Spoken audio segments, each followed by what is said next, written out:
Good morning, children. Welcome back to the lesson Landscape of the Soul, written by Nathalie Travare. We had one session already and we discussed the introduction and a few paragraphs.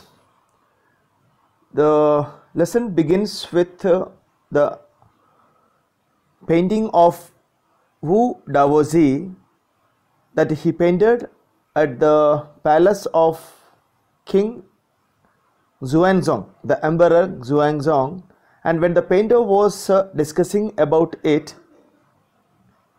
he just entered the cave and disappeared, and not a trace of that painter or the brush was left. That was a mysterious situation, and the emperor was so astonished or stunned. And in another example, in another anecdote, a short narrative, a painter painted a dragon, but he did not complete it, in the sense he did not draw the eye of the dragon, thinking that it would fly out of the painting. The third example highlighted here is that of a master blacksmith who fell in love with a painter's daughter, and the painter, that father-in-law, did not want this master blacksmith as a son-in-law, but this blacksmith entered the studio of that painter and happened to paint a fly, and later on the painter was found trying to kill it, thinking that it was an original one. Dear children, so that was the delicate realism created by that blacksmith. Later on the painter apologized and given his daughter in marriage with that blacksmith, and later on that blacksmith became one of the renowned or famous painters of his age. So after this the narrator wanted to highlight the difference between classical Chinese painting and that of the European painting. As I told you earlier, European painter wanted your eye, European E spelling and I, that you can remember easily. The European painter wanted your eyes to comprehend the picture, whereas this man okay, yeah children, that the difference is the Chinese painters wanted your eyes as well as your mind, because they will be explaining a piece of painting or the art, whereas European painting you can easily understand. Now let us continue with the text. We are at page number 36. All of you open your text at page number 36, right? Yeah, we are at page number 36. This concept is expressed as shan shui, literally mountain water, which used together represent the word landscape. More than two elements of an image, these represent two complementary poles, reflecting the Taoist view of the universe. The mountain is yang, reaching vertically towards the heaven, stable, warm and dry in the sun, while the water is yin, horizontal and resting on the earth, fluid, moist and cool. The interaction of yin, the receptive feminine aspect of universal energy, and its counterpart yang, active and masculine, is of course a fundamental notion of Taoism. What is often overlooked is an essential third element, the middle void where their interaction takes place.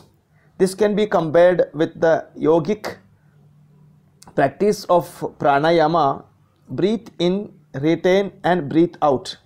The suspension of breath is the void where meditation occurs. The middle void is essential. Nothing can happen without it. hence the importance of the white unpainted space in Chinese landscape. Dear children, now the narrator is giving more focus on the Chinese painting and the concept in it. Okay, now here he explains that there are three elements. One is that mountain which is called Yang. Okay, mountain which is called Yang, that is vertical. For example, like this, it is vertical, that is Yang, and the other thing is Yin, that is water, that is horizontal. Okay, this is Yang, that is vertical, and this part is called Yin, Y-I-N. Is it clear? So the concept is expressed as Shan Shui, literally mountain water, which used together represent the world landscape. That is what the world landscape.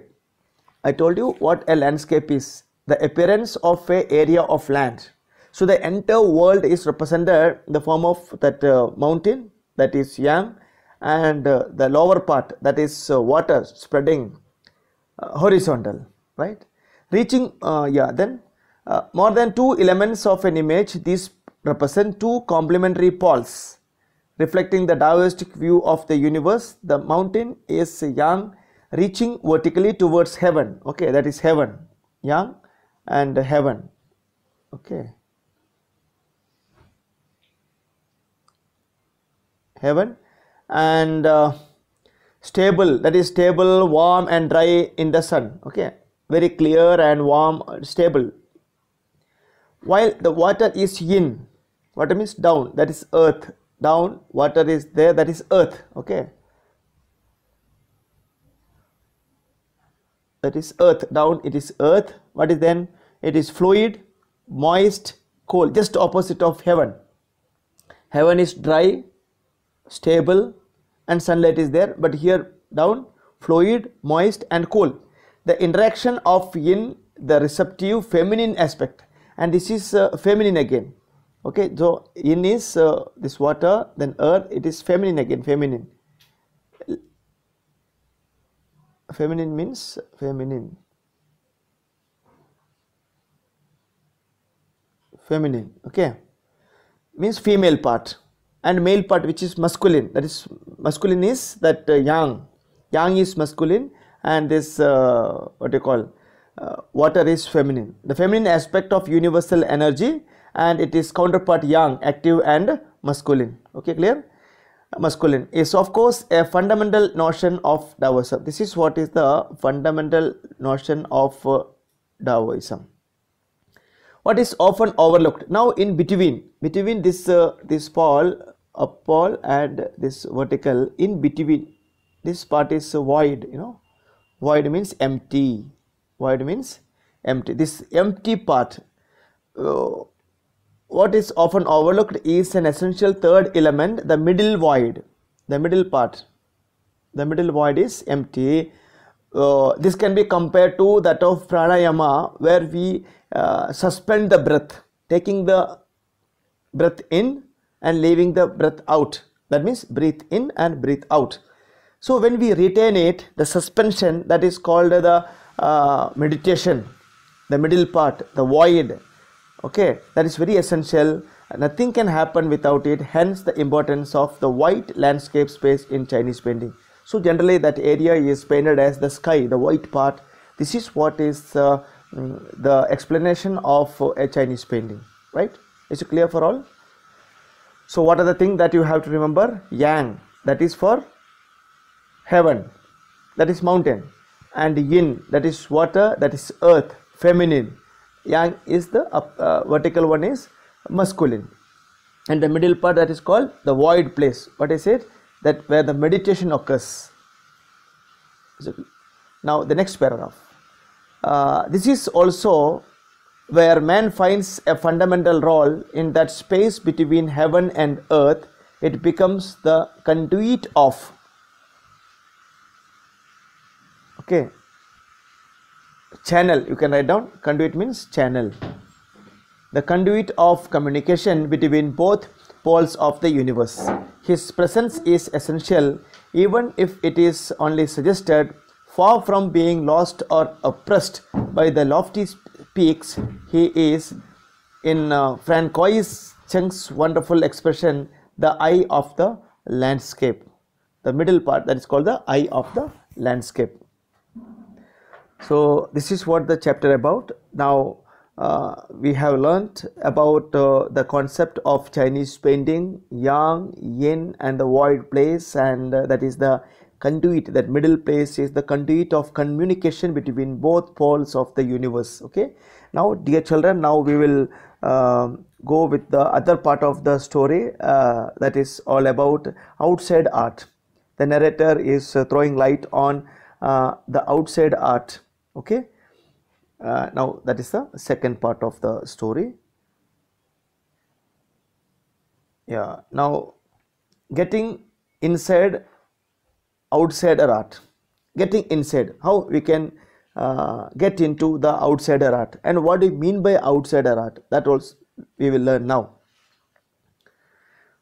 French painter Jean Dubuffet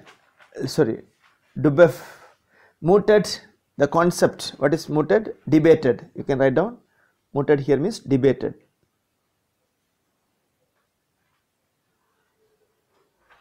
Debated. Okay. Mooted the concept of art brut in the 1940s. The art of the untrained visionary was of minority interest. The concept is untrained. There are many artists in the world, they are not trained, they are untrained, right? From its almost veiled means covered beginning, outsider art has gradually become the fastest growing area of interest in contemporary art internationally. So what has become a growing area of interest in the contemporary art internationally? Outsider art. What is outsider art? People who are not trained but they are making the art or artwork. This fashion is described as the art of those who have no right to be artists, as they have received no formal training yet show talent and artistic insight. Their works are a stimulating contrast to a lot of mainstream offerings. So dear children, now the narrator is highlighting the importance of outsider art. Okay, those artists, they have no formal training but they can do this artistic work, right? Around the time Dubuffet was propounding his concept. What is propounding? Putting forward. Write down. Propounding means putting forward. It's his concept. In India, an untutored genius was creating paradise. Untutored, not educated. Genius was creating heaven, paradise. Years ago, the little patch of jungle that he began clearing to make himself a garden, sculptured with stone and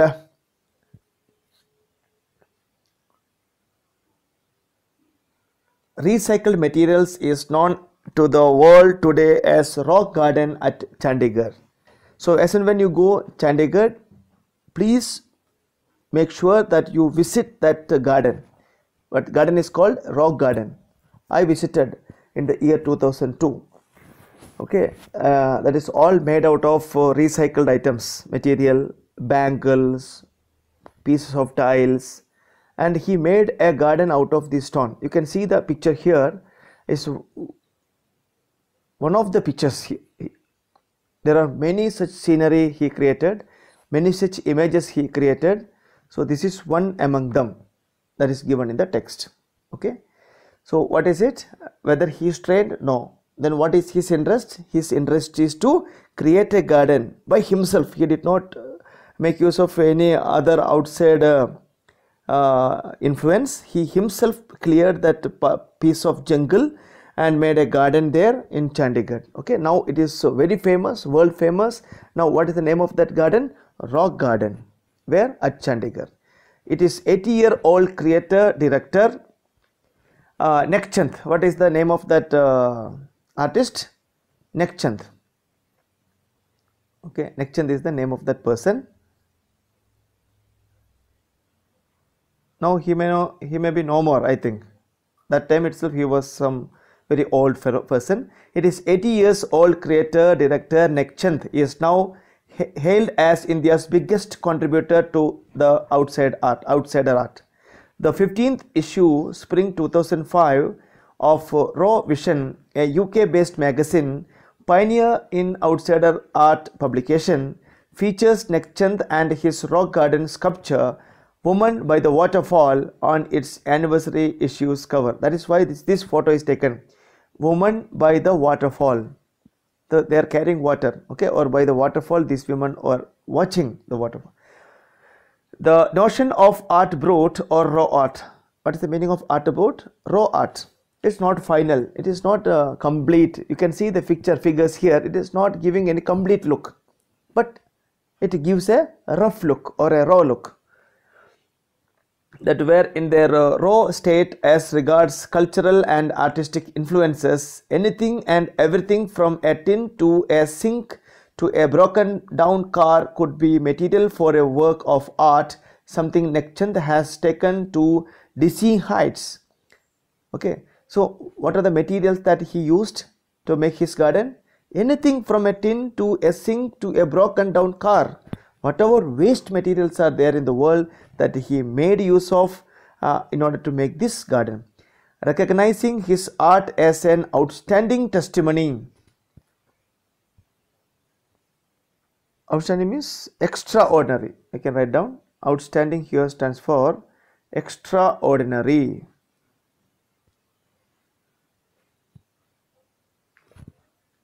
Okay. Yeah. Testimony, evidence of the difference a single man can make when he lives his dream. So the credit goes to Nekhchand for his self work. He did not take the help of others. It is a single man performance. The Swiss Commissioner for UNESCO will be honoring him by way of a European exposition of his works. He would be honored by the Commissioner of UNESCO. The 5-month interactive show Realm of Nekhchand, the World of Nekhchand, beginning October, will be held at leading museums in Switzerland, Belgium, France and Italy. The biggest reward is walking through the garden and seeing people enjoy my creation, Nekhchand says. If you ask Nekhchand about his rock garden, what he would say? The biggest reward is walking through the garden and seeing people enjoy my creation. That is what he replies. Okay children, now we are going to conclude for the day, and let us make an immediate review of what we have discussed for the day. So today we started with the concept of Shan Shui, the literally mountain water, and the concept of yang, the concept of yin, and the pranayama is there. Pranayama is there, right? And the middle place, that is void, that is empty, that is a channel of communication between both poles of the universe. And now the narrator wanted to tell something about Nekhchand. He is a creator of the rock garden in Chandigarh, and he used all waste materials converted into images. Okay, there you cannot expect any flowers there. Rock garden is all images, all things are made out of rocks or waste material. So that's why it is rock garden. It is very famous, and this creator would be honored by that Swiss Commission for UNESCO, and they made a documentary film, and that would be telecast in Switzerland, Belgium and France and Italy. And if somebody asks Nechand about his achievement, he would say his enjoyment is when people enjoy his creation. Okay, that is the end of the lesson. Dear children, try to write down the difficult words and their meaning, and also try to answer some of the questions like, what did the emperor commission Wu Daozi to paint? Okay, the first question. Second question, what did the picture contain? Third, what happened to Wu Daozi when he entered the cave? How was Quentin Metzys able to marry his beloved? What was the difference between the Chinese and European painting? Who is Nechand? What is the contribution to outsider art? So these are some of the questions that you can answer and write down in your notebook, and you can show your notebook when the school reopens. Okay children, thank you very much for listening to my lecture. Have a nice day ahead.